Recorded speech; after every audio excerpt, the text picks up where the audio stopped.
talk a little bit about mysticism. What is mysticism? Mysticism is it is not a singular school of thought or philosophy, it's a name that's been hung on an experience, a transcultural experience. And what I mean by that is it is something that happens in every culture around the world. There is another experience that arises in every culture around the world, and that is the shamanic experience. And the shamanic experience and the mystic experience are deeply connected, but they are not the same experience. Sometimes they can be, they bridge into each other, but they are two distinct experiences, and I'm not going to really get so much into the shamanic experience today. I'm just going to focus on the mystic experience. And what the mystic experience is, it's a direct experience of the divine, a direct, for lack of a better word, just complete connection to the absolute. To call it the divine is kind of a misnomer because that has a lot of baggage. We have all these ideas we think of what the divine is, and the mystic experience is a transcendent experience. The mystic experience begins with the experience of oneness. And this is another place where the shamanic experience and the mystic experience have a lot in common because they both have that. And the experience of oneness is an experience of complete unity. And this is, in Western philosophy, what is called the I am consciousness. It is the consciousness of pure I amness, and it is oneness. It is a type of singularity where everything becomes unified. It is the most blissful state that a human being can experience because it is a state of complete and total unity. The problem is that it is not a liberated state. It is a state of unity which only sustains itself till the other arises. Now, what is the other? The other can be any number of things, but basically it's the thing that messes up our unity. It's the thing that doesn't fit into the equation, whether you call it evil, or whether you call it ugliness, or whether you call it monstrosity. You could call it any number of things. But those names are really, actually in many ways, more confusing because the other is just a huge part of this principle. The experience of oneness, of this unity, this bliss, it can sustain itself for a moment or a lifetime, maybe several lifetimes if reincarnation is true.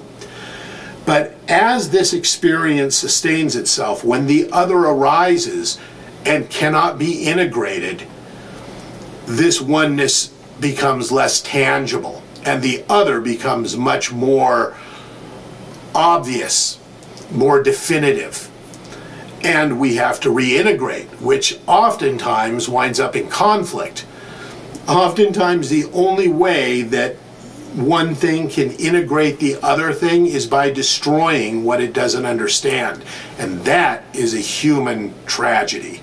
A very, very sad tragedy that arises purely from reaction. And reaction is what is keeping this whole process going. So the mystical experience is not an experience of oneness. It is an experience of what they say in the mystic tradition is not two-ness. Now, I know that sounds almost synonymous with oneness, but it's not.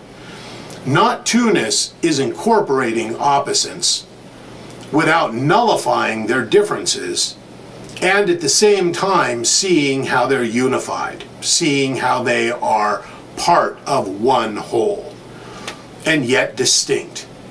Not two-ness recognizes that the unity will break into different configuration patterns and still be part of a greater whole. The mystical experience is the moment when we grasp that we are part of everything, and we become transparent. And so the difference between the mystic experience and the experience of oneness is the experience of oneness is I am. The experience of the mystic is am, not I am. Just pure am-ness. And even where am-ness turns into transparency, which is space. And ultimately, all phenomena are the union of form and emptiness. And form and emptiness is something that in our culture, we identify it as abstractions, but these are cosmic principles. The unity of form and emptiness, they're atomic principles, actually. The mystical experience is the same. It transcends whatever culture the mystic is in. And then they will use their cultural metaphors, their cultural mythology, in order to articulate it, to explain it to the people around them. But you can hear it in their words that they have transcended their paradigm, their social paradigm. Buddha was one, Lao Tzu in China, Jesus. These beings who saw the nature of the mind and then tried to convey it to us. Their teachings have become religions, but what they taught transcends religion. What they taught transcends belief. And that transcendence of belief is the essence of the mystical experience. And that's why mystics have been often persecuted by the different establishments that they emerge within. They are often destroyed by those establishments. But their words live on, and the experience lives in us.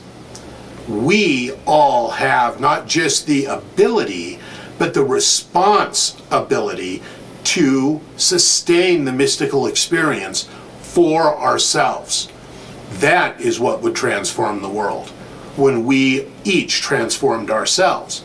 And that transformation starts and ends within the mystical experience. It does not get transformed in the experience of I am or oneness. Oneness only causes further divisions, and that's why many different traditions, though they focus on oneness, they haven't brought unity, because oneness is not the way to have the experience of a greater whole. It's to understand that differentiation and differences can exist within a unity without needing to cancel each other out or needing to eliminate each other. That is very important.